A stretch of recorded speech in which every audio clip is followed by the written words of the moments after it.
Hello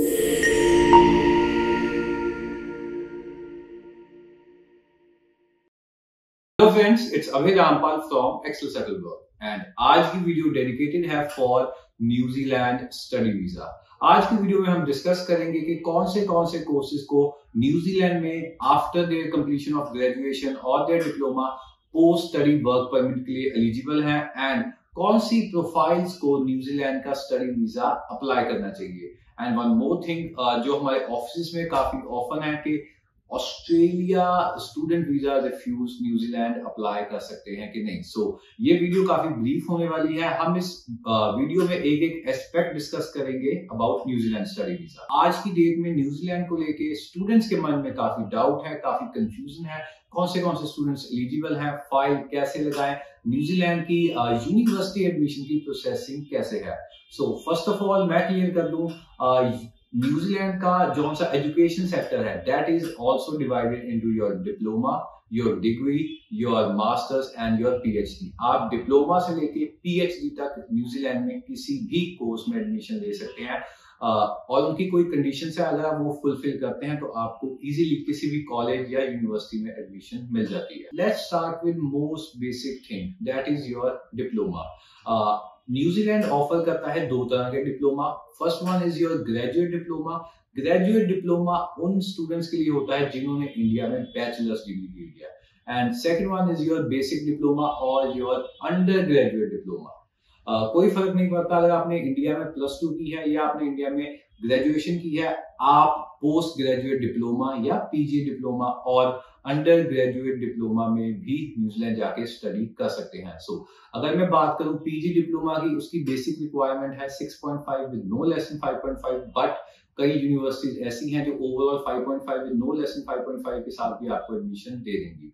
अब उन students की बात करें जो बेसिक अंडर ग्रेजुएट डिप्लोमा में जाना चाहते हैं, आप overall 5.5 with no less than 5 के साथ भी अप्लाई कर सकते हैं। आपके वीजा चांसेस तब भी अच्छे रहेंगे। Second comes your a bachelors degree program और a masters degree program. New Zealand की यूनिवर्सिटीज मास्टर्स डिग्री भी प्रोवाइड करती हैं as well as bachelors degree भी। जिन स्टूडेंट्स ने इंडिया में +2 की है, हाई स्कूल किया है एंड न्यूजीलैंड जाके आप एक अच्छी 3 इयर्स की बैचलर्स डिग्री करना चाहते हैं तो आपके +2 में अराउंड 65% से ऊपर होने चाहिए। IELTS overall 6 with no less than 5.5 is a very good score, you can apply with that. अगर आपके पास फंड्स प्रॉपर हैं और जो सी एकेडमिक रिक्वायरमेंट्स मैंने मेंशन की हैं वो फुलफिल हो जाती हैं, I don't see any problem in your visa. After that अब हम उन स्टूडेंट्स की बात करें जो मास्टर्स डिग्री में न्यूजीलैंड जाके स्टडी करना चाहते हैं। आपके पास इंडिया में बैचलर्स डिग्री होनी चाहिए, 55% से आपके नंबर ज्यादा होने चाहिए आपकी बैचलर्स डिग्री में and you need IELTS 6.5 with no less than 5.5 to get admission into a masters degree. अगर मैं बात करूं masters degree as well as bachelors degree की, वीजा सक्सेस रेट काफी ज्यादा है। हमने अपने ऑफिस में भी काफी हाई वीजा सक्सेस रेट देखे हैं। काफी हाई अमाउंट में हमारे पास AIP अप्रूवल इन प्रिंसिपल आया है in masters as well as bachelor courses. New Zealand universities also provide admission to PhD program.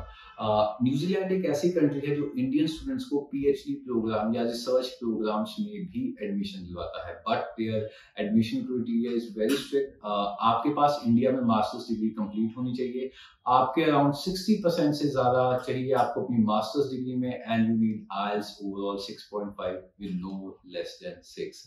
अगर आप ये क्राइटेरिया फुलफिल कर पाते हैं so you can apply in PhD in New Zealand. So Excel Settle Abroad के direct tie up है almost every New Zealand university के साथ। फर्स्ट ऑफ ऑल अगर हम बात करें न्यूजीलैंड के स्टडी वीजा फाइनेंशियल रिक्वायरमेंट्स के बारे में, न्यूजीलैंड के स्टडी वीजा फाइनेंशियल रिक्वायरमेंट्स किसी हद तक ऑस्ट्रेलिया की फाइनेंशियल रिक्वायरमेंट से सिमिलर है। सो ऑस्ट्रेलिया की तरह आप यहाँ पे भी आप अपना सेविंग अकाउंट, आप अपनी फिक्स डिपॉजिट अकाउंट में पैसे शो कर सकते हैं एंड वन थिंग कि आपकी कोई भी फिक्स डिपॉजिट, आपका कोई भी सेविंग अकाउंट 6 मंथ से ज्यादा ओल्ड होना चाहिए।